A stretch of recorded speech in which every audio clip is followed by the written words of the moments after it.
प्रभु राम देव भगवान अल्लाह खुदा ईश आदि नाम एक ही शक्ति के हैं। वो कैसा है, कहां है, कैसे मिलता है, किसने देखा है? ये प्रश्नवाचक चिन्ह पूर्ण रूप से हटाने के लिए अवश्य सुनिए जगत गुरु तत्वदर्शी संत रामपाल जी महाराज के अमृत वचन, सर्व पवित्र धर्मों के पवित्र शास्त्रों के आधार पर। पुण्यात्मा, एक भक्त जो वहां गया था जोशी मठ में, तो उसने वो श्री स्वरूपानंद जी तो स्वयं तो मिले नहीं, उनके प्रबंधक से उनको साइन ले आए थे। तो एक और मिले थे श्री माधव आश्रम जी शंकराचार्य। उसके विषय में उस भक्त ने बताया कि वहां के व्यक्ति बता रहे थे और वो कह रहे थे कि इस श्री माधव आश्रम जी ने श्री स्वरूपानंद शंकराचार्य जी को शास्त्रार्थ में हरा दिया था। अब देखो वो कौन है, ये देखिएगा। ये है वर्तोत्सव पर्व निर्णायक पत्रिका, ये इन्होंने कोई छापी है। धर्म की जय हो, प्राणियों में सद्भावना हो, गौ माता की जय हो, श्री हरि, ये इनका नारा है। ये है श्री माधव आश्रम जी।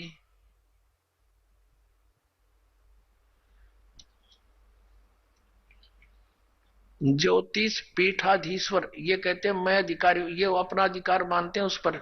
ज्योतिष पीठाधीश्वर श्री मजद गुरु शंकराचार्य अनंत श्री विभूषित श्री स्वामी माधव आश्रम जी महाराज, ज्योतिर्मठ बद्रिकाश्रम हिमालय,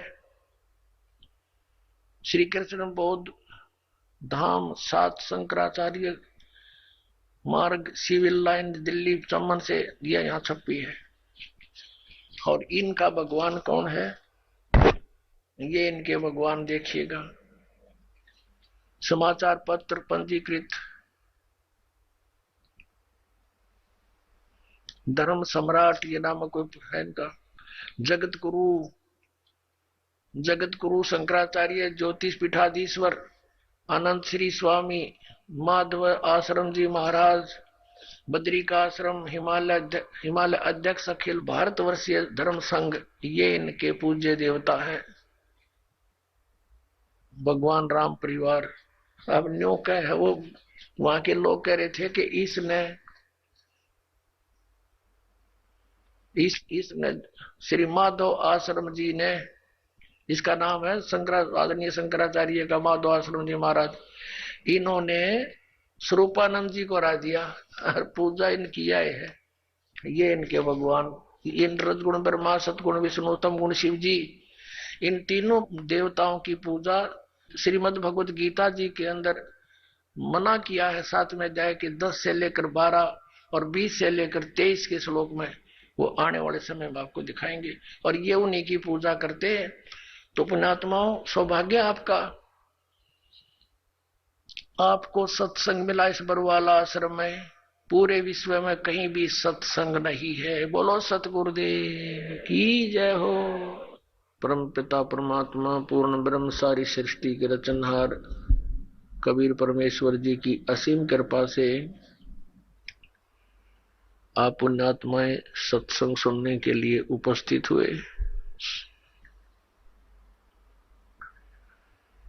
परमात्मा बताते हैं, मात पिता मिल जाएंगे 184 माँ, सतगुरु सेवा और भक्ति या फिर मिलन की ना।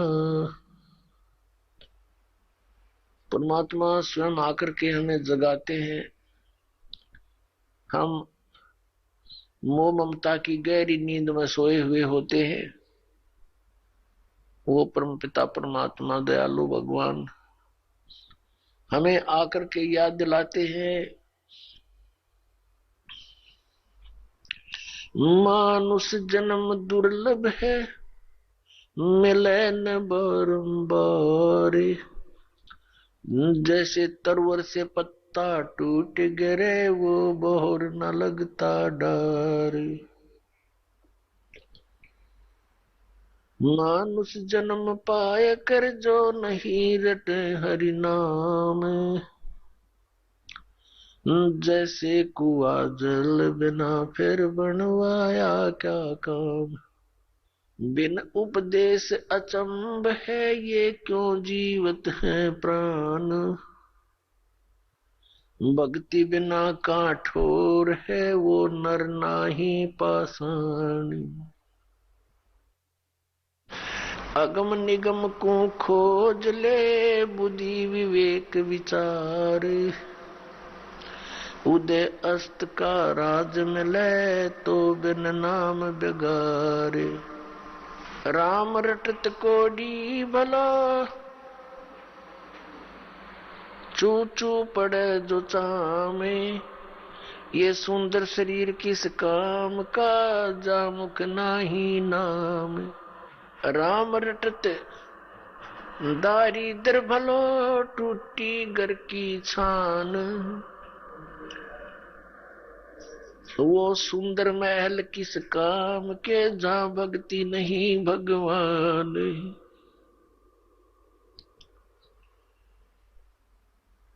राम रटत कन्या बली साकेट भलो न पूत, जैसे बकरी के गल में गल थना जिसमें दूध ना मूत। हमारे परमात्मा ने, हमारे पिता ने, हमारे जनक ने आकर के हमें ये ज्ञान बताया कि आप इस लोक के वासी नहीं हो, आप यहाँ के रहने वाले नहीं हो, और जिन इन संसारिक सुखों को आप सुख मानते हो ये झूठा सुख है, ये अस्थायी है। आप जी को यहां रोके रखने के लिए आपको इतना विवश कर दिया इस काल भगवान ने। अपने तीनों पुत्रों को, ब्रह्मा जी को रजगुण युक्त बना दिया, विष्णु जी को सतगुण युक्त बना दिया, और शंकर जी को, शिव जी को तमोगुण युक्त बना दिया। और इनके अंदर से निकल रही वो तरंग हम सभी प्राणियों को प्रभावित कर रही है। भले ही ये भगवान, भले ही ये प्रभु, ये स्वामी अपने अपने लोकों में रहते हैं, ब्रह्मा लोक में ब्रह्मा जी, विष्णु लोक में विष्णु जी, और शिव लोक में शिव जी, लेकिन इनके अंदर से, इनके शरीर से निकल रही वो गुणों की तरंग वो हमें प्रभावित कर रही है, यहां बैठों को। इन भगवानों के अंतर्गत, इन स्वामियों के अंतर्गत तीन लोक आते हैं। ये पृथ्वी लोक, ऊपर स्वर्ग लोक और नीचे पाताल लोक। इन तीन लोकों में प्राणी है, और इनसे बाहर के जो प्राणी हैं वो इनकी रेंज से बाहर है, बाहर के दूसरे लोकों में जो है। इन तीन लोक के प्राणियों को ये तीनों प्रभावित रखते हैं, इनकी इतनी रेंज है, वहां तक इनका प्रभाव बना रहता है। जैसे रसोई के अंदर मिर्चों का छौंक लगाया जाता है तो वो मूल वस्तु, जो साकार वस्तु मिर्च रसोई में विद्यमान है, उसका छौंक लगा, उस छौंक से निकली हुई तरंग दूसरे कमरों में, दूसरे कक्षों में पहुंची, और वहां बैठे व्यक्तियों को भी छींकें आने लगी। अब उनको छींके ना आवे तो उनके बस की बात नहीं, क्योंकि मिर्च का प्रभाव है। और साकार वस्तु रसोई में उसके निराकार गुण ने शक्ति ने दूसरे कक्षों में बैठे व्यक्तियों को भी प्रभावित कर दिया। ठीक इसी प्रकार श्री ब्रह्मा जी रजगुण युक्त है। जैसे मिर्च को मिर्च वाले गुण से युक्त कर दिया, अब मिर्च तो है ही उसका नाम, लेकिन उसमें गुण भी वही है जो उसका नाम है, तो वो गुण भी और वही है और मिर्च भी वही है। इसी प्रकार ये ब्रह्मा जी रजगुण है, तो ये गुण भी यही है, क्योंकि इसी से हम प्रभावित होते हैं। और ब्रह्मा कहो चाहे इसको रजगुण कहो। इसी प्रकार अन्य इन दोनों भगवानों की सतगुण विष्णु तमगुण शिव जी समझो। परमात्मा ने आके बताया कि तुम्हारे को बड़े सुनियोजित तरीके से षड्यंत्र रच कर आपको यहां रोक रखा है। अपने आत्मा आप बहुत भोले हो, बालक हो इस भगवान के मार्ग में, और बालक की इतनी बुद्धि नहीं होती वो अपने हानि और लाभ को सोच ले। आप तो इतने अबोध बच्चे हो जब तक आपको तत्व ज्ञान नहीं होता। जैसे एक छोटा सा बच्चा, एक 1.5-2 वर्ष का बालक, उसको ज्ञान ही नहीं किसी भी पदार्थ का, ये अच्छा है या बुरा है। वो छोटा सा बालक किसी भी ऐसी वस्तु को, जैसे अग्नि में हाथ दे देता है, गर्म दूध है रखा है गिलास में, उसको हाथ मारता है, गिरा लेता है, आप भी जल जाता है, हाथ भी जल जाता है। तो ऐसे उसको पता ही नहीं और फिर रोता है। उसको पता ही नहीं कि जो तू कर रहा है ये ना करने के कार्य है। ठीक इसी प्रकार परमात्मा ने, परमेश्वर कबीर जी ने आकर बताया कि जो क्रियाएं तुम कर रहे हो जो शास्त्र अनुकूल नहीं है, वो क्रियाएं कर्ण की नहीं है। शास्त्रों अनुकूल कौन कौन सी क्रियाएं हैं, कौन कौन सी ना करनी चाहिए, कौन सी करनी चाहिए, उसके विषय में शास्त्र ही प्रमाण है। उस परमेश्वर ने आके हमें याद दिलाया, झूठे सुख को सुख कहे, ये मान रहा मन मोद, ये सकल चबीना काल का, कुछ मुख में कुछ गोद। परमात्मा ने हमें याद दिलाया कि तुम्हें यहां ऐसे रोक रखा है जैसे कसाई बकरे पालता है, बकरियां पालता है, नर और मादा को एक ही स्थान पर रख लेता है सैकड़ों की संख्या में। जिस कसाई की अच्छी कंजम्पशन होती है वो कई सैकड़ों की संख्या में बकरे और बकरियों को पालता है। उनके लिए एक चरागाह बना देता है, एक तालाब बनाता है, एक शेड डाल देता है गर्मी और सर्दी से बचने के लिए। वे वहां उसके नीचे आ जाते हैं और उनकी बड़ी देखभाल करता है, केयर टेक करता है। तो वो बकरे भोले भाले ये समझते हैं कि हमारा स्वामी, हमारा मालिक बड़ा दयालु है, हमारे लिए कितनी सुविधा दे रखी है। लेकिन उनको ये ज्ञान नहीं कि जब तुम्हारे यहां से वो किसी के बेटे को निकाल ले जाता है, किसी की बेटी को, किसी की मां को, किसी के भाई या पिता को, तो उस समय इसकी दयालुता तुम्हारी बुद्धि में नहीं रहती। तो पुण्यात्माओं, जब वो कसाई बकरों के पास जाता है, वो बकरे उसको नेक व्यक्ति जान के, अपना हितैषी मान के उसकी तरफ दौड़ कर जाते हैं, उसको प्यार देना चाहते हैं। जैसे कोई किसी पशु को संभालता है प्रतिदिन, और वो पशु भैंस या गाय बैल, जब भी वो व्यक्ति उसके पास आता है उससे वो प्यार करता है, उससे लाड करता है, क्योंकि आत्मा के अंदर किए कर्म के प्रतिफल का एक विशेष भाव बनता है। इसी आधार से वो बकरे उस कसाई के हाथ को चाटते हैं।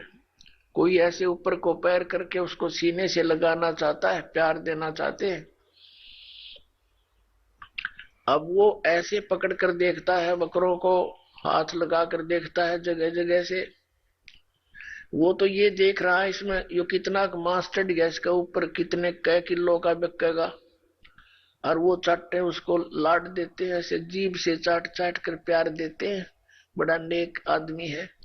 और वो एस्टिमेट लगाने लग रहा है यो कितने का बिकेगा। परमात्मा ने आके बताया कि ठीक इसी प्रकार खाई खुराका पैन पोशाका यम का बकरा पलता है। कहते हैं खाई खुराका और पैर पोशाका, या यम का बकरा पलता है। इस काल के बकरे पल रहे हो तुम। आप देखते हो पीछे से एक श्रद्धालु सत्संग से जा रहे थे, सच्चा सौदा सिरसा वाले के पेपर में आई थी, और उसके 6 सदस्य यानी टोटल कुल के कुल सारे मर गए एक्सीडेंट में, एक बुढ़ा बच गया। और हम कई जगह देखते हैं, जैसे एक बार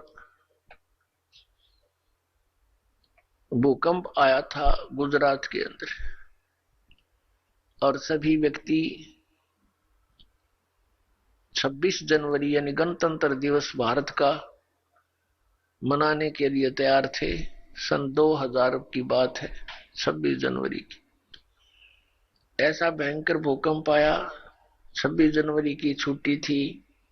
कर्मचारी अधिकारी सब अपने घरों पर टेलीविजन के सामने बैठे थे कि आज अपने गणतंत्र दिवस की झांकी देखेंगे। ऐसा भयंकर भूकंप आया, जिन मकानों को, कोठियों को, संपत्ति को बनाने में सारा जीवन न्यौछावर कर दिया, उन्हीं कोठियों के नीचे दबके पूरे के पूरे परिवार नष्ट हो गए। पुण्यात्माओं, इस काल ने आप और हमारे ऊपर इतना प्रेशर डाल रखा है, तीनों गुणों का 3 इंजेक्शन लगा रखे हमारे, ये लगे ही रहते हैं। इनका प्रभाव हमारे ऊपर बना ही रहता है कंटिन्यूसली। तो उसके कारण हम इतने प्रभावित हैं कि हम अपने उद्देश्य को ही भूल चुके हैं। अब विचार करो,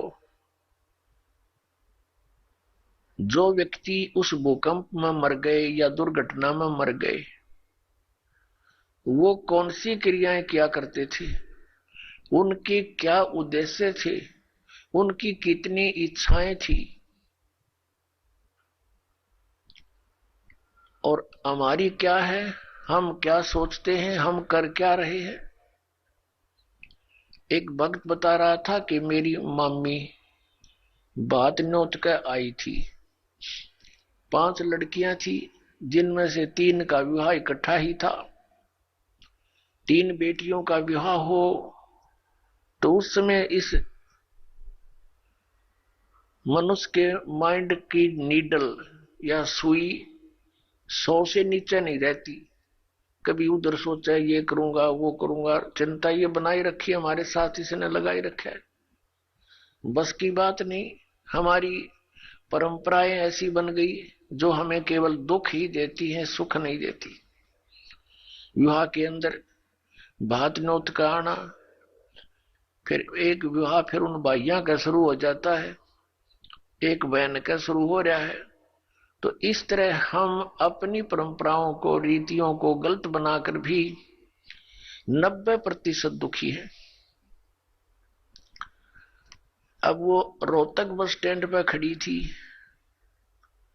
एक बस से उतरी थी, दूसरी का इंतजार कर रही थी, और खड़ी खड़ी सोच भी रही थी, क्योंकि जिसके 3 बेटियों का ब्याह हो, जो अनुपदेशी है, हमारे भगत तो अब इस बीमारी और बुराई से कति दूर हो जाएंगे।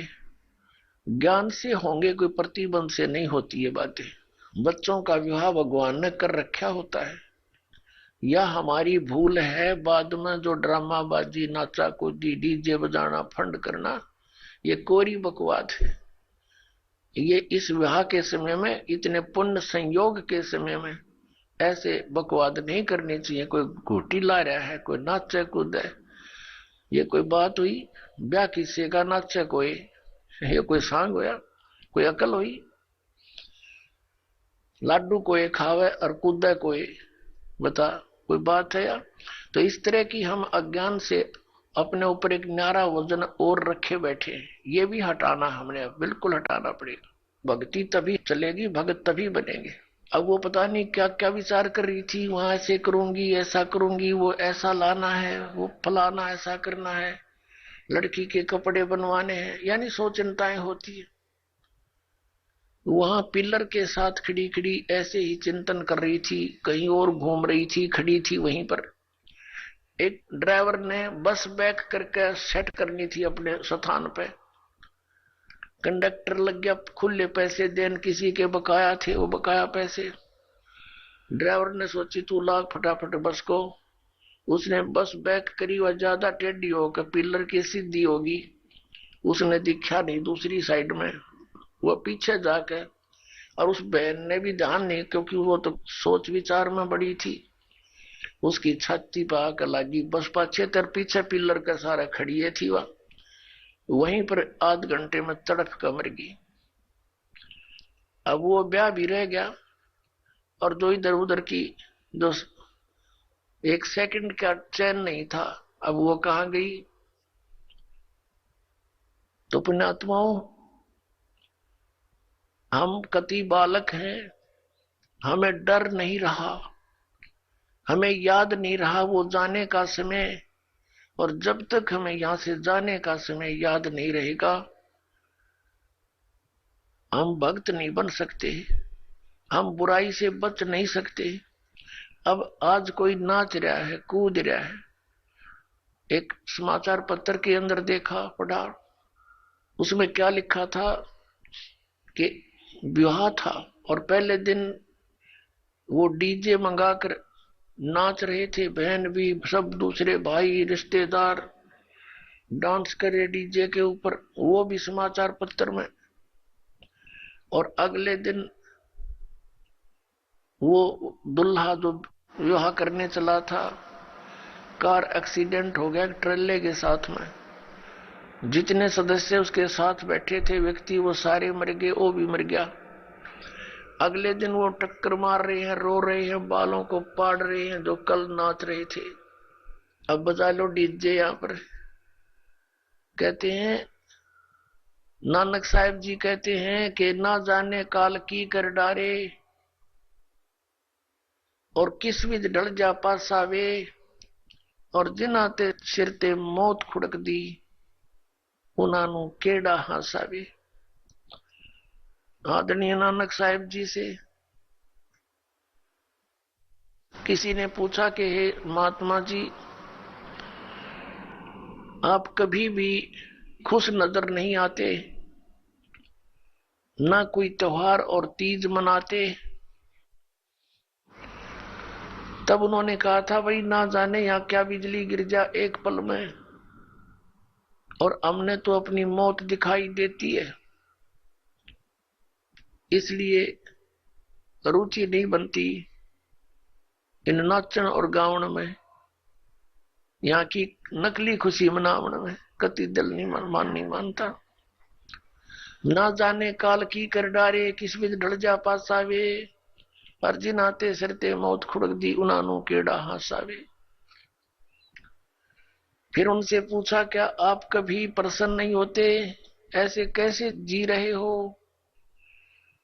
तब उन्होंने बताया कि मैं प्रसन्न होता हूं, साध मिले साढ़े शादी होंदी, विछड़ दिया दिलगिरी वे, अख दे नानक सुनो जिहाना, ये मुश्किल हाल फकीरी वे। नानक साहिब जी कह रहे हैं कि जब मेरे भक्त, मेरी साध संगत यहां आती है सत्संग श्रवण करने के लिए, तो मेरी खुशी का कोई ठिकाना नहीं हो रहता। वो हमारे शादी है, वो हमारी खुशी है। और जब ये वापस जाते हैं संसार में यहां से, तो फिर मुझे दिलगिरी होती है, बहुत परेशानी, दुख हो जाता है, चिंता लग जाती है कि कहीं ऐसा ना हो ये मेरे बच्चों को, जिनको मैंने मुश्किल से मार्ग पर लाया है, सत्य बताया है, परमात्मा का सच्चा ज्ञान समझाया है, कहीं कोई काल, क्योंकि संसार में इस ज्ञान के जानने वाले व्यक्ति नहीं है।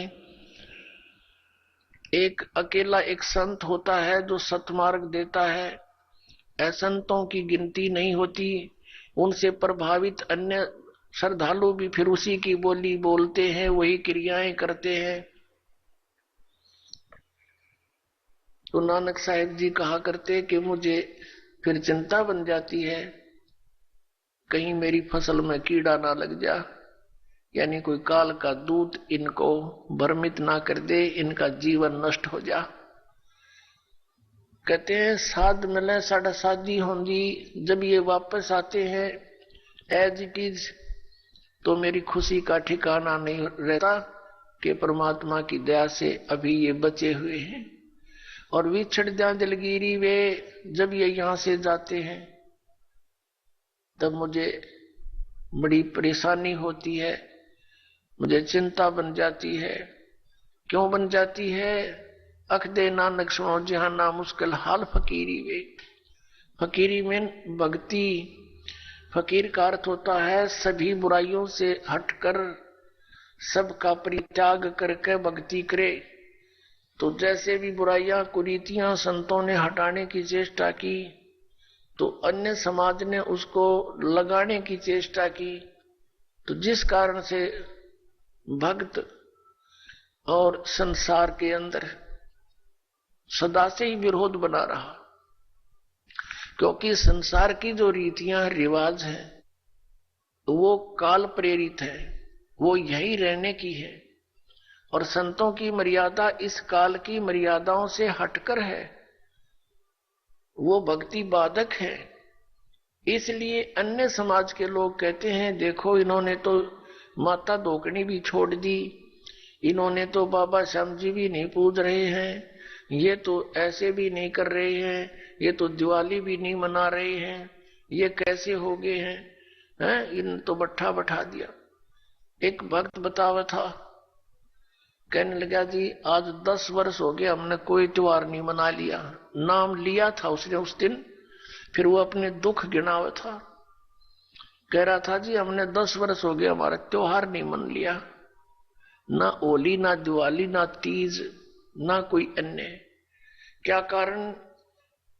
कि हमारा परिवार है, कभी तो हमारे घर में कोई खुद जवान भाई की मृत्यु हो जाती है, 1 वर्ष उसकी चिंता पूरी होती है, तब तक दूसरा कोई रिश्तेदार निकट में, जैसे बहन का पति मर गया, फिर त्योहार मने नहीं, फिर कोई बिल्कुल साथ में का केताऊ का मर गया जवान, फिर ऐसे फिर लड़का मर गया। 10 वर्ष हो गए हमने त्योहार नहीं मना लिया। तो फिर इन त्योहारों को किस लिए मनाते हैं? या तो फिर भी मनाओ अगर इतने कंपलसरी है तो। ये कहने का भाव ये है यहाँ कुछ मनाने की जरूरत ना है, या तो भगवान के गुण गान की आवश्यकता है। और उस समय को याद रखे, ये जाने का समय याद रखे। अब हम कितने मूर्ख बना रखे हैं। ये दास सत्संग करने जाया करता था, तो वहां ऐसे ही भक्तों के साथ हमारे जो एक आध भक्त नाम लेता, वहां पाठ करते, हम 2-3 दिन रुकते, तो एक व्यक्ति जैसे ही बुला लेते जी आज उस ज्ञान समझ लो, वो बुला ले उसको, वो बैठ कर लगा एंड बैंड बोलन। कहते भक्ति तो अपने मनमय होती है, गुरु बनाने से क्या भक्ति होती है, ले कर दे दे और करके खा ले, बस यही सब कुछ होता है। काफी ऐसी ऐसी बातें करता रहा, समझाने की चेष्टा की, नहीं माना, क्योंकि उसका 10-15 किले एकड़ जमीन थी, अच्छा ट्यूबवेल ला रखा था खेतों में, तो उसने फिर क्या जरूरत थी, क्या आवश्यकता समझा था, भगवान की युवा शरीर था, काफी समझाने की चेष्टा की, एंड बैंड बोलता रहा, उठकर चला गया। खान पीन की उम्र है और भी अब फांसी लगा रहे हो आप, बीड़ी नहीं पीनी, शराब नहीं पीनी, मांस नहीं खाना, नाचना कूदना नहीं है, यूं के घर उठ कर चला गया। और कहता है कि भक्ति तो बुढ़ापे में करया करे, वृद्ध अवस्था हो जा।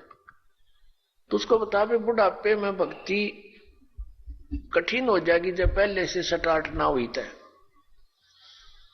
क्योंकि बुढ़ापे में तो फिर सारी ये आपदाएं आती हैं, कभी आंख बनवानी, कभी दांत पड़वाने, कदे पिंडी भड़के, कभी सिर में दर्द, और बड़ा परिवार हो जाता है, कदे कोई बीमार, कोई किसी की मृत्यु, वह सारी उस वृद्ध के चोट लगा करे। और कदे खांसी सतावे, कदे और 100 समस्याएं हो जाती है, उठ के बैठा जाना, और क्या पता वृद्धावस्था तक प्राणी जीवित रहेगा कि ना रहेगा। तो भक्ति के लिए तो संतों ने बताया है, सदग्रंथों में भी यही लिखा पाया है कि भक्ति के लिए जब भी बच्चा 3 वर्ष का हो जाए, बोलने लग जा, 3 वर्ष के बालक को उपदेश दिला देना चाहिए। जैसा भी करे वो थोड़ा बहुत करता रहेगा, क्योंकि घर में जब चर्चा चलती है, मंत्र चलेंगे तो वो भी बोलेगा, अपने आप बोलता रहेगा, बच्चे को ज्यादा असर होता है, प्रभाव बनता है। तो 3 वर्ष तक बच्चा माता पिता के आश्रित होता है। माता पिता ने दीक्षा ले ली, मर्यादा में रहेंगे तो परमात्मा उनके उस स्तर के बच्चों की भी रक्षा करेंगे, और फिर उन बच्चों को नाम से जोड़ देना चाहिए। तो फिर क्या देखा, 1 महीने के बाद फिर उसी गांव में, नगर में जाने का परमात्मा ने संयोग बनाया, सत्संग था। तो दूसरी बार जब दास गया, वहां पता चला कि वो व्यक्ति जो यहां वाद विवाद करे था, वो उसकी मृत्यु होगी। और मृत्यु भी कैसे होगी, कैसे हुई, बड़ी दर्दनाक तरीके थे। उसका अपना एक कुआं था, इस साइड की बात है, बाडड़ा साइड की, हरियाणा की। उसका अपना एक कुआं था, उस कुएं में नीचे जल था, कुएं में से वो ट्यूबवेल चलाते हैं, तो सारा दिन ट्यूबवेल चलाया, पानी कुछ नीचे चला जाता है, वो पानी नीचे चला गया कुएं का। और वो स्नान करने के लिए वो क्या करता था, उस कुएं में ही उसने नीचे पत्थर की पैड़ी सी लगा रखी थी, उन पर बैठकर स्नान करता था। जब कुएं का पानी भरा होता था तो वो ऊपर की पैड़ियों पर बैठकर वहीं नहा लेता था। और फिर क्या, उस दिन पानी गया, नीचे उतर, और उसने सोचा इस नीचे वाली पैड़ी पर बैठकर नहा लूं, और दायरा कम से कम 5 फुट नीचे। उसने ध्यान किया नहीं, वो नीचे जाया तो उस पैड़ी पर काई लगी हुई थी, पैर फिसल गया और कुएं में गिर गया। उसने चेष्टा की पैड़ी को पकड़ने की, वो उसके हाथ की रेंज से बाहर हो गई और उसके अंदर वो डूब कर मर गया। सारी रात ढूंढते रहे उनके घर वाले, बच्चा आया नहीं, कहां गया, कैसे है। खोजते खोजते सुबह देखा तो कपड़े और जूते बाहर रखे हैं, अंदर कुएं में मरकर ऊपर तैर रहा है। जब उसको देखा कि उसके हाथों की ने जो कोशिश की उसने पकड़ने की किसी वस्तु को, कुएं की अंदर की साइड पर पक्की थी, वो उस पर काई लगी हुई थी, उसके अंदर से उसी उंगलियों के निशान गड्ढे हुए थे कि किसी प्रकार पकड़ लो, निशान थे, और वो मृत्यु को प्राप्त हुआ। इससे ये ज्ञान समझ में आना चाहिए कि किस आधार से हम इतने फूले फिरे हैं और क्या बकवाद गढ़ते हैं।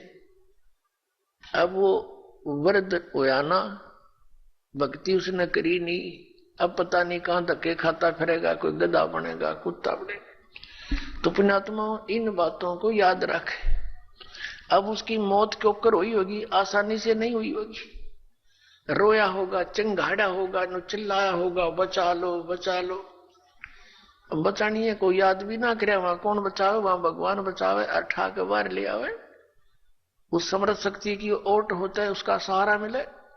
प्रहलाद बचाया, ध्रुव बचाया, मीराबाई बचाई, कितने प्रमाण देख लो जो अब लाखों की संख्या में यहां बचा रहे हैं भगवान। तो हमने परमात्मा की शरण अति शीघ्र ग्रहण करनी चाहिए। तो यहां भगवान ने हमें बताया है, परमेश्वर ने हमें याद दिलाया है कि झूठे सुख को सुख कहे ये मान रहा मनमोद, ये सकल चबीना काल का, और कुछ मुख में कुछ गोद। राम नाम कड़ुआ लगे, राम नाम कड़ुआ लगे, मीठे लगे दाम, दुविधा में दोनों गए, हे माया मिली ना राम। ये दास एक, जब हमारे पूज्य गुरुदेव जी सतलोक चले गए, उनका एक आश्रम बना हुआ है तलवंडी भाई, जिला फिरोजपुर के अंदर। तलवंडी भाई बोलते हैं उसको, छोटा सा कस्बा मंडी है, वहां आश्रम, और भी कई आश्रम हैं। बोगा के अंदर एक खन्ना में भी था, एक नजफगढ़ के अंदर थे उनका आश्रम। तो तलवंडी भाई के अंदर उनके शिष्य बने हुए थे। तो वहां ये दास जाता था सेकंड संडे को सत्संग करने के लिए। उन्हीं की प्रार्थना पर कि एक सत्संग यहां कर जाया करो, गुरुदेव चले गए हैं। तो वहां उनका कोई रिलेटिव आया हुआ था, किसी वृद्धा की मृत्यु पर शोक व्यक्त कर, बुढ़िया मर गई थी कोई। वो शुक्र को आए थे, शनिवार को जाने की तैयारी कर रहे थे 12-1 बजे से। तब उन्होंने कहा कि आप सत्संग सुनकर जाना। जो हमारे गुरुदेव के शिष्य थे, वहां सेठ थे, लाला जी थे, कल सत्संग होगा 9 बजे, गर्मियों के दिन थे, कि कल 9 बजे ही सत्संग शुरू होगा, 11 बजे तक सत्संग होता है, आप सत्संग सुनकर फिर जाना। कहने लगा मैंने बहुत सत्संग सुने हैं, गुरु भी बना रखे, ऐसी कोई बात नहीं। उन्होंने कहा आपने सत्संग भी सुन रखे होंगे, गुरु भी बना रखे होंगे, लेकिन ये सत्संग उनसे भिन्न है, इसलिए हम प्रार्थना करते हैं। वो कहने लगा नहीं, मुझे बहुत आवश्यक कार्य है, कल संडे को एक पार्टी आवेगी, उसके साथ मेरा एग्रीमेंट होएगा, और एक मुझे उसमें लगभग 5 लाख रुपए का बेनिफिट है, तो इसलिए मेरा जाना कंपलसरी है। उन्होंने कहा कोई बात नहीं, संडे को 1-2 बजे आते होंगे, हाँ 1-2 बजे आएंगे, तो आप सुबह निकल जाना, 12 बजे चलोगे, जब 3 बजे तक पहुंच जाओगे, 4 बजे चंडीगढ़ जाना था उसे। कहने का भाव उसने कतई नहीं मानी और चल पड़ा। पूरा परिवार था, यानी 4 सदस्य थे घर के, वो 2 पति पत्नी, 2 उनके बच्चे। अंबाला के पास आकर के एक ट्रक खड़ा था बजरी से भरा हुआ, और उसके पिछले टायर निकाल रखे थे, जैक ला रखा था, और उसने तो 5 लाख दिखाई दे थे, अनुबंध एग्रीमेंट दिखा था और कुछ ना दिखा। पूरी स्पीड से जा रहा था, मारुति कार थी, उस ट्रक के नीचे घुस गए। प्रथम तो वो लागते मर लिए होंगे, रही खी कसर काट दी, और जय कट गया, और पूरा लोडेड ट्रक उनके ऊपर पड़ गया। वहीं पर एट द सपोर्ट 4 मर गए। अब चाट ले उस 5 लाख ने, सिर पैदल ले। अब परमात्मा कहते हैं जो काम करने का था उसके तो निकट भी नहीं आते, सारा दिन यही गोबर के बूंद की तरह इसने इकट्ठा करने पर लगे रहते, और ये यहीं रह जाता है। तो यहां परमात्मा कहते हैं राम नाम कड़ुआ लागे, मीठे लागे दाम, और दुविधा में दोनों गए, ये माया मिली ना राम। इसलिए परमात्मा हमें याद दिलाते हैं, मात पिता मिल जाएंगे 184 माँ, सतगुरु सेवा और बंदगी भाई फेर मिलन की ना। जिस परिवार को तू अपना जानकर और इसी के पालन पोषण में और इन्हीं की लोक लाज में भगवान से दूर रह रहा है भोले आत्मा। ये माता पिता तो तुझे अन्य शरीरों में भी मिल जाएंगे। कुत्ते के यहाँ जन्म होगा वहां माता पिता, गधे के घर जन्म होगा तेरा वहां माता पिता, बस पक्षी बनेगा वहां माता पिता, और अन्य फिर मनुष्य जीवन भी प्राप्त होगा फिर भी माता पिता। माता पिता मिल जाएंगे 184 माह, और सतगुरु सेवा और ये बंदगी ये भक्ति भाई फिर मिलन की ना। अपरमात्मा फिर कैसी गहरी चोट इस आत्मा का लगाते हैं ताकि या कुछ फड़ी ले ले, कुछ जाग जा, कुछ असर हो जाए इसका कुछ। ये एंटीबायोटिक है, ये कैप्सूल समझो परमात्मा की वाणी जो आत्मा को झंझोड़ कर धर देगी। और इसके ऊपर जो तीनों गुणों का ये नशा बना हुआ है या भांग पी रखी है काल के इस झूठे सुख की, इस त्रिगुणमयी माया की, इससे मिलने वाले लाभ की, तो या उतरन लग जाएगी, कुछ कम हो जाएगी, इसका नशा उतरेगा आपको। परमात्मा कहते हैं कबीर ये माया अटपटी और सब घट अण अड़ी, किस किस न समझाऊं या कुएं भांग पड़ी। आप इस सत्संग को छोड़कर अन्य सत्संग भी सुनते हो, उन सत्संगियों के व्यवहार भी देखते हो। नाम सत्संग का कर्म सारे वही जो आम जन साधारण किया करता है, इसलिए समाज में कुरीतियां ना घट करके बढ़ती ही चली गई। ऐसे ही ये भ्रष्टाचार भी बढ़ता ही चला गया, दुराचार भी चरम सीमा पर पहुंच गया, अत्याचार, लूट खसोट, रिश्वतखोरी। तो क्या फायदा हुआ? इतने संत और भक्तों की गिनती नहीं और असर इतना भी नहीं किसी के। कारण क्या है कि वो संत नहीं, और संत के आदेश बिना विकार छूट नहीं सकते। संत का वचन में परमात्मा की दया होती है, उसके ही वचन से, उसकी सत्संग सुनने से प्रभाव बनता है। तो वो संत नहीं है, वो दिखे संत, क्योंकि ऊपर के दिखावे से या इस सत्संग वचन सुना देने से संत नहीं होता। संत के बहुत ही ज्यादा गहरे जो लक्षण होते हैं वो जन साधारण की पहुंच से दूर होते हैं। एक तो संत का ज्ञान से पहचान होता है, संत की और असंत की उसके वचनों से, उसके सत्संगों से पहचान होती है। और सदग्रंथों में तो और भी बहुत सी पहचान बताई है कि उल्टे लटके हुए संसार रूपी वृक्ष को जो भिन्न भिन्न बता देगा स वेदवित वो तत्वदर्शी संत है। गीता जी अध्याय नंबर 15 के श्लोक नंबर 1 में यही ज्ञान दिया है। और संत की और असंत की पहचान उसके ऊपर के दिखावे से नहीं होती, ऊपर के आडंबर से नहीं होती, उसके ज्ञान से होती है। और फिर समाधान के मंत्र से होती है। ज्ञान भी सुन सुना कर कोई किसी से मिलता जुलता कह सकता है, लेकिन उसके पास उस रोग के नाश करने की, इस हमारे जन्म मृत्यु के रोग का नाश करने की और प्रारब्ध के अंदर आने वाले कष्टों का निवारण करने की औषधि नहीं है, वो सही मंत्र नहीं है, तो कितनी ही बातें बनाता रहे वो संत नहीं है। और किसी व्यक्ति ने इस दास से सुनकर और ये मंत्र लेकर तीनों और स्वयं संत बनकर इनको दान करने लग जाता है, देता है, तो वो डुप्लीकेट लाइसेंस बना रहा है, क्यों? वो अधिकारी नहीं है। वो गुरु की आज्ञा के बिना स्वयं ही नाम देता है तो वो निगुरा है और वो अधिकारी नहीं है, उससे उपदेश लिया हुआ भी व्यर्थ ही है। तो इन सब बातों से हमने सावधान रहना है। अब क्या बताते हैं परमात्मा? कंठी माला सुमरणी पैरे से क्या हो, ऊपर डूंडा साध का अंतर रख्या खो।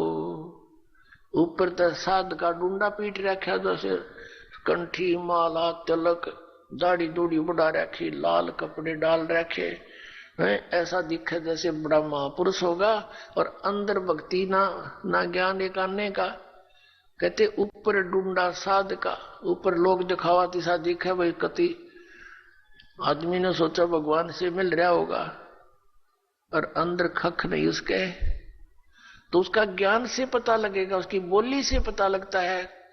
जैसे धर्मदास जी को जब ज्ञान हुआ, आदरणीय धर्मदास साहिब जी को, और परमात्मा उनसे बिछुड़ गए थे, उसके वियोग में संतों से मिलते थे और उन संतों से प्रश्न करते थे वो कि ब्रह्मा विष्णु महेश के माता पिता कौन है। गीता जी अध्याय नंबर 18 के श्लोक नंबर 62 में जो गीता ज्ञान दाता किसी अन्य भगवान की शरण में जाने को कहता है, वो भगवान, वो परमात्मा कौन है, तो वो उसका जवाब नहीं दे पाते थे। वो वही बोली बोलते थे जो पहले बोला करते थे, ये तो अजरो अमर है, सर्वेश्वर है, महेश्वर है। तो उठकर चल पड़ता था कि ये संत नहीं असंत है। तो संत और असंत की बोली से पता लगे। कबीर परमेश्वर जी कहते हैं, खरना हो के हरी कबहू सिंह की खाल उठाए। यदि गधे को सिंह की यानी शेर की खाल पहना दी, ऊपर का कवर उसका, वो उस मात्र से सिंह नहीं बन जाता, शेर नहीं बन जाता। दिखता शेर है बिल्कुल। एक समय एक कुमार ने कुबद सूझगी, उसने किते कोई शेर की खाल पाएगी पड़ी हुई, शेर मरा पा गया, उसने वो खाल खुल तार तोड़ लिया उसकी किते तो काट पीट के, और उसने अपने गधे पर डाल दी, पूरी खट कर दी और उसको रात के समय खेतों में छोड़ दे। वो जाके किसानों की फसल खावे, रखवाले देखें चांद की चांदनी में निकट जावे, क्या बढ़ गया क्या आ गया, देखे वहां पर शेर खड़ा फसल खा रहा, शेर सिंह, तो वो भाग ले पूरी तरह, गांव मां कर रुके, मर गए, शेर आ रहा, शेर आ गया। अब रखवालों ने उधर जाना भी छोड़ दिया कि रात में शेर आवे और फसल खावे। काफी चर्चा का विषय बन गया। एक दूसरे कुम्हार को पता चला कि भाई शेर फसल तो खा नहीं सकता, देखते हैं कोई गधे पर खाल ना डाल रखी हो किसी ने। उसने सोचा कि भी चल पहचान करते हैं, गांव वालों से कहा भी चलो आज शेर पकड़ते हैं। वो कहने लगे नहीं भाई नहीं, उधर नहीं जाना। वो कहने लगा भी चलो तुम मेरे साथ चलो, वृक्षों पर बैठ जाना ऊंचे चढ़कर। वो 2-4 गधे ले गया अपने, और जहां वो शेर आता था उसी के आसपास वो गधे छोड़ दिए और वो बैठ के ऊपर वृक्षों पर। अब डर उसको भी था, कुमार को भी, कहीं सचमुच एक शेर ना हो, चलिया तो पहचान हो जाएगी, बेगा गधे ने खा लेगा और क्या होगा। तो थोड़ी देर के बाद उन गधों ने अपनी बोली बोली, हू करने लगे। वो शेर भी ला गया हू करने, वो आया भाग गया और उन गधों के पास आकर हू करता करता खूब मस्ती में उसकी वह खाल उतर गई ऊपर तक।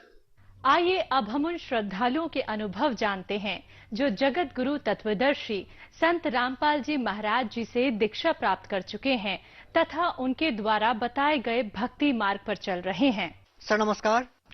राम राम जी। क्या नाम है जी आपका? रामावतार मीणा। रामावतार जी कहाँ से आए आप? वैसे मैं रहने वाला अलवर जिले से हूँ, ग्राम दलालपुरा, राजगढ़ तहसील है। क्या करते हैं जी आप? मैं राजस्थान पुलिस में कांस्टेबल के पद पर हूँ जी। सर संत रामपाल जी महाराज जी से नाम दीक्षा लेने से पहले आप क्या भक्ति साधना करते थे? संत रामपाल जी महाराज से नाम दीक्षा लेने से पूर्व जो अपने घरेलू जो भी साधनाएं थी, जैसे पीर की पूजा और वगैरह वगैरह, यही करते थे और कुछ नहीं करते थे, विशेष कुछ नहीं थी। सर जब आप भक्ति साधना कर रहे थे, पूजाएं कर रहे थे, तो फिर संत रामपाल जी महाराज जी से नाम दीक्षा क्यों ली? इसके पीछे कारण है जी, जैसे कि मेरे तकलीफ थी, सुई सी चुभन होती थी मेरे शरीर में, किसी ने मेरे मूठ दबा दी थी, तो उसके प्रति मेरे को हमारे यहाँ हवलदार जी थे, उन्होंने मेरे से पहले संत रामपाल जी महाराज से नाम दीक्षा ले रखी थी। उन्होंने कहा था तू वहां चला जा संत रामपाल जी महाराज के पास बरवाड़ा आश्रम में, उनसे नाम दीक्षा ले लो, उसके बाद आपकी तकलीफ ठीक हो जाएगी। कर मेरे बच्चे को भी नक्सूरी आती थी, वो वहां जाने के बाद ठीक हो गई थी। कब नाम लिया था आपने? 2013 में। फिर उसके बाद मैं यहाँ से चला गया उनके साथ ही, और मैं नशा करता था, बीड़ी पीता था, शराब पीता था, मांस भी खाता था, सब कुछ करता था। इतना नीच प्राणी था मैं, दूसरे जीव की हत्या करवा के भी खा जाता था। फिर संत रामपाल जी महाराज के पास वहां पर गए थे हम नाम दीक्षा लेने के लिए बरवाड़ा आश्रम में। तो वहां पर जैसे ही फॉर्म भरवाया, रात को गए थे, तो रात को मैं खाना खा के वापस बाहर आ गया था, क्योंकि मेरे को बीड़ी की तलब थी, बीड़ी पी थी बाहर आके मैंने आश्रम से। सुबह फिर गया था तो मैं मुंह भी नहीं धोया, सीधा गया और फॉर्म भरा के मैंने, मेरे को नाम दीक्षा लेनी है। अगर ये नियम है, नियमों का पालन सब होता रहेगा, क्योंकि जब अपन को अपने प्राण निकलते हैं ना, तो अपने प्राण बचाने की पहले सोचते हैं। तो मैंने की कुछ भी हो, कुछ भी नियम मैं पालन कर लूंगा, लेकिन मेरे को एक बार नाम दीक्षा दुआओ। सर आपको ऐसा क्यों लगा, जो आपको समस्या थी, जो आपके शरीर में चुभन होती थी, कि वो संत रामपाल जी महाराज जी से नाम दीक्षा लेने के बाद ठीक हो जाएगी? वो हवलदार जी का बच्चा भी तो था, उनके नक्सूरी आती थी, उनका भी ठीक हो गया था। उन्होंने कहा कि मेरे भी दिक्कत थी, मैंने खूब इलाज करा लिया, नहीं पार पड़ी, इनसे नाम दीक्षा लेने के बाद ठीक हो गई, तू भी वहां चला जा, तेरा इलाज हो जाएगा बरवाड़ा। सर बहुत से श्रद्धालु ऐसे भी हैं कि वो ये कहते हैं कि हमको लगता है कि उनकी भक्ति सही है, हमने इसलिए उनसे नाम दीक्षा ली। लेकिन आप कह रहे हैं कि आपके जो दोस्त थे, उनके जो बेटे थे, उनको लाभ मिला संत रामपाल जी महाराज जी से नाम दीक्षा लेने के बाद, इसलिए आपने नाम दीक्षा ली। क्या ज्ञान भी पहले आपने समझा था, या फिर केवल अपना जो रोग था उसको ठीक करवाने के लिए ही आपने नाम दीक्षा ली? पहले तो रोग ठीक कराने के लिए लिया था जी, ज्ञान में जानता ही नहीं था शास्त्र क्या होते हैं क्या नहीं होते। लेकिन फिर संत रामपाल जी महाराज से नाम दीक्षा लेने के बाद में पता चला कि शास्त्रों के अनुसार सत भक्ति संत रामपाल जी महाराज जी करवा रहे हैं। अच्छा सर, आपने बड़ी बेबाकी से इस सवाल का जवाब दिया कि आपने कोई ज्ञान नहीं समझा था, केवल अपनी शारीरिक समस्या के समाधान के लिए आपने संत रामपाल जी महाराज जी से नाम दीक्षा ली। आपसे जानना चाहेंगे कि संत रामपाल जी महाराज जी से नाम दीक्षा लेने के बाद आपको और क्या लाभ मिले? संत रामपाल जी महाराज से नाम दीक्षा जैसे मैं लेने के लिए गया था, तो संत रामपाल जी महाराज ने मेरे को आशीर्वाद दिया था। आशीर्वाद देते ही मेरा ऐसा हुआ कि कोई चीज मेरे शरीर के अंदर से बाहर निकली है। और उसके बाद जब मैं वो भक्ति करने लग गया, तो मेरे पत्नी है, आपके साथ आए हैं, इनके आंखों में सफेदी आ जाती थी चुभन होके। जैसे रात को चुभन होनी चालू हो गई तो सुबह तक आंख सफेद मिलेगी, और वो लंबे पीरियड तक ठीक नहीं होती थी, क्योंकि प्रेत बाधा थी इनको, उसकी वजह से आंखें खराब हो जाती थी। तो मेरी नाम दीक्षा लेने की वजह से इनकी वो आंखें ठीक हो गई।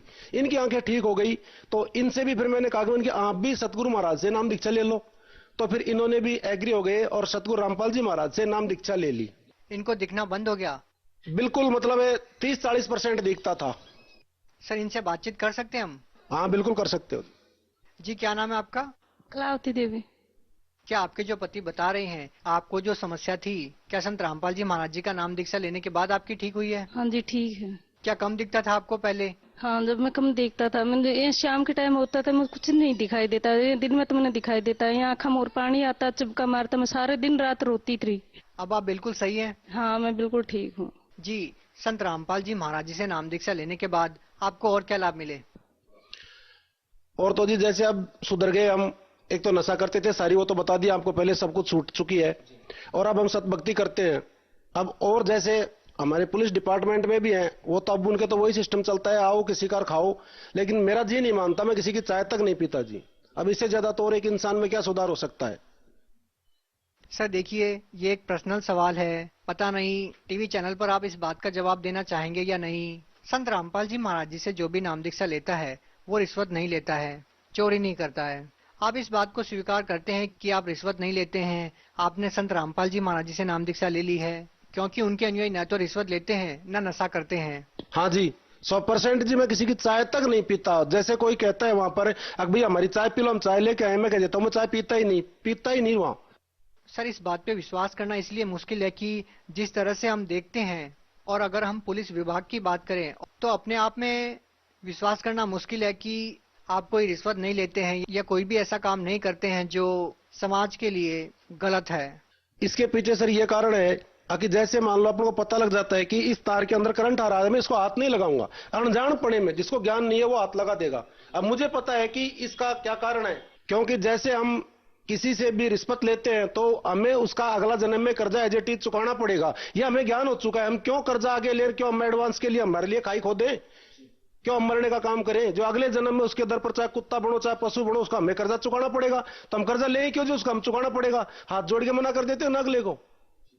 सर ये अपने आप में एक बहुत बड़ी बात है कि एक संत के विचारों से प्रभावित होकर के आप कोई रिश्वत नहीं लेते हैं, कोई चोरी नहीं करते हैं, किसी प्रकार का आप नशा नहीं करते हैं। ये अपने आप में एक बहुत बड़ी बात है। क्या कहना चाहेंगे? सर ये ज्ञान ही ऐसा है जिसको ज्ञान समझ में आ गया कि ओरिजिनलिटी में ज्ञान क्या है, हमें क्या भक्ति करनी चाहिए, मनुष्य जन्म हमें किस कारण से मिला हुआ है। परिवार तो हमें 84 की योनियों में भी मिल जाता है, समाज भी मिलता है वहां पर भी, लेकिन जो मनुष्य जन्म हमें मिला है वो सतगुरु रामपाल जी महाराज ने जो नाम दीक्षा दिया है, पूर्ण परमात्मा की भक्ति करके यहां से मोक्ष कराने के लिए, वो सत भक्ति इन्होंने दी है। और इस ज्ञान को जो समझ जाएगा वो अपने आप, मैं गारंटी से आपको दे देता हूं लिख करके, कि वो नशा नहीं करेगा और ना कोई भ्रष्टाचार करेगा, कुछ नहीं करेगा। वो आदमी अपराध करने का उसका जी नहीं करेगा। सर, अगर पुलिस विभाग में आप जैसे लोग हो जाएं और रिश्वत को इतनी घृणा से देखने लग जाएं, तो समाज की जो आदि समस्याएं हैं वो ऐसे ही खत्म हो जाएगी? आदि नहीं जी, 80% समस्या समाधान हो जाएगा। एक तो अगले का काम करते हैं अपने, तो साफ नियत से करेंगे, ये अगर हम नहीं करेंगे तो हमें इसका आगे सजा मिलेगी। यहाँ तो हम बच जाएंगे लेकिन परमात्मा के दरबार में जरूर मिलेगी। तो वो कर ही नहीं सकता। जिसको पता लग गया कि ये करने से हमारा ये नुकसान होगा, वो आदमी कभी अपना नुकसान नहीं कर सकता। समझदार आदमी होगा वो तो, और मूर्ख का कोई इलाज भी नहीं है जी। सर, और क्या लाभ मिले हैं संत रामपाल जी महाराज जी से नाम दीक्षा लेने के बाद? अभी आपको मेरी पत्नी को दिखाया था, एक बार उनको जैसे जुकाम हो गया था, जुकाम की दवा दवाई थी, दवा इनको रिएक्शन कर गई थी। दवा रिएक्शन करने पर इनके क्या है कि पूरे शरीर में सूजन आ गई थी, मोटापन, सूजन आ गई थी। सूजन के कारण से 3 दिन बाद में हमें पता चला था ओरिजिनलिटी में सूजन ज्यादा आ गई थी तब, और दवा भी खत्म हो गई थी। उसके बाद में मन की कल तो हमारे कोई जाना था, जरूरी इमरजेंसी थी ड्यूटी, मैंने कल तो मेरे को वहां जाना है, परसों का दिन मैं तेरे को जरूर दिखा के ले आऊंगा। लेकिन जब मन की संत रामपाल जी महाराज है, इनके जब और भक्ति कर रहे हैं, उन भक्तों के कुछ नहीं होने देते, तो ये मन की परमात्मा आपका भी कुछ नहीं होने देंगे, इन पर विश्वास रखो। तो उसी दिन क्या हुआ, रात को संत रामपाल जी महाराज आए थे और भगतमती को यहां से सतलोक लेकर गए थे। वहां पर 2 नर्सें थी, तो उन 2 नर्सों को परमात्मा ने ऐसे कर दिया कि भैया आप इसको ले जाओ। और फिर परमात्मा खुद आए थे, इनसे पूछा कि आपको क्या तकलीफ है, कर मेरे यहां पर तकलीफ है। तो मेरी पत्नी ने बताया था उनको, वैसे ही जैसे परमात्मा ने हाथ लगाया यहां, तो इनको ऐसे महसूस हुआ अंदर जैसे किसी चीज को अपन कैंची से काटते हैं। और उसके बाद में परमात्मा पूछा सतगुरु रामपाल जी महाराज ने कि अब बेटा दर्द कैसा है? इन्होंने कहा ठीक है। तो उन्होंने ऐसे हाथ फेरा था, तो उनको ऐसे महसूस हुआ अंदर ही अंदर जैसे अपन पट्टा बांधते हैं किसी चीज को, ऐसे महसूस हुआ था। और फिर वहां से उठा के इनको बाहर ले आए थे। वहां एक लंबा चौड़ा तख्त था, उस पर संत रामपाल जी महाराज सफेद धोती में और सफेद कुर्ते में, और ऊपर वो जो इनोला वाला ये पार्टी वाला बांधते ना, पगड़ी छोड़ते तुर्रा वाली, वो और पीछे भी छोड़ते, वो पगड़ी बांधे हुए बैठे थे तख्त पर आराम से। और उन्होंने कहा कि बेटा अब तेरा दर्द कैसा है? कह रहे अब गुरुजी मेरा दर्द ठीक है।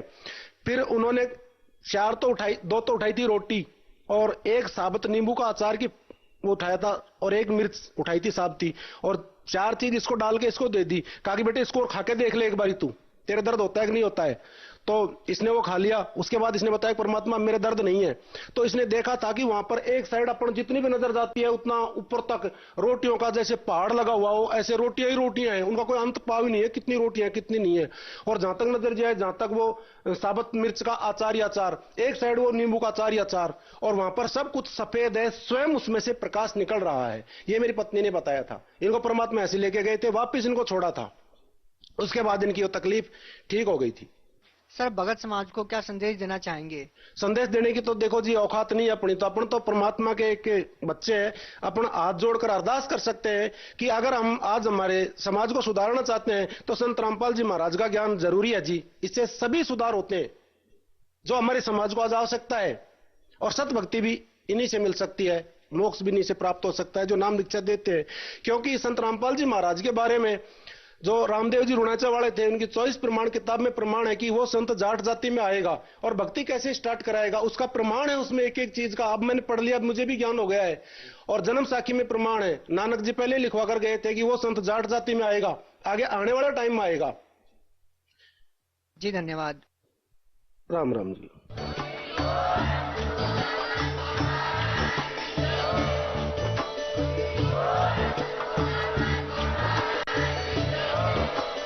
आप सुन रहे थे जगत गुरु तत्वदर्शी संत रामपाल जी महाराज जी के मंगल प्रवचन। अधिक जानकारी के लिए विजिट कीजिए हमारी वेबसाइट www.jagatgururampalji.org।